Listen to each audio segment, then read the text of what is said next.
नवी मुंबईतील धक्कादायक घटनेनं संपूर्ण शहर हादरलं आहे. प्रेयसीची हत्या करून प्रियकरानंही आत्महत्या केल्याची हादरवणारी घटना नवी मुंबईत घडली आहे. नवी मुंबईतील कळंबोलीमध्ये ही घटना घडली. प्रियकराने आधी प्रेयसीचा गळा आवळून हत्या केली आणि त्यानंतर स्वतः रेल्वेखाली उडी घेत आयुष्य संपवलं. सर्वात धक्कादायक बाब म्हणजे ज्या प्रेयसीची गळा आवळून प्रियकराने हत्या केली होती, तिचा मृत्यूदेह तब्बल 1 महिन्यानंतर पोलिसांच्या हाती लागला आहे. नवी मुंबईतील कळंबोलीमध्ये राहणाऱ्या प्रियकरानं घराजवळच राहणाऱ्या आपल्या प्रेयसीचा गळा आवळून हत्या केली. त्यानंतर त्यानं रेल्वेखाली जाऊन स्वतःचं आयुष्य संपवलं. घटनेचा खुलासा झाल्यापासून संपूर्ण शहरात खळबळ पसरली आहे. वैष्णवी बाबर वय 19 आणि वैभव बुरुंगले वय 24 या दोघांमध्ये गेल्या 5 वर्षापासून प्रेमसंबंध होते.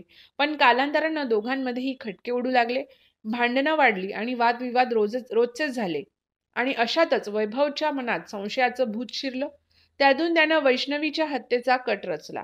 2023 मध्ये वैभवने वैष्णवीच्या हत्येचा कट रचला.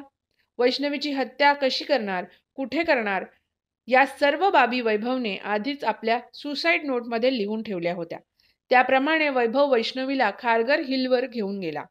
खारघर हिलवर नेल्यानंतर वैभवने तिची गळा आवळून हत्या केली. त्यानंतर खारघर हिलवरून तो परतला आणि जवळच असलेल्या जुईनगर रेल्वे स्थानक त्यानं गाठलं.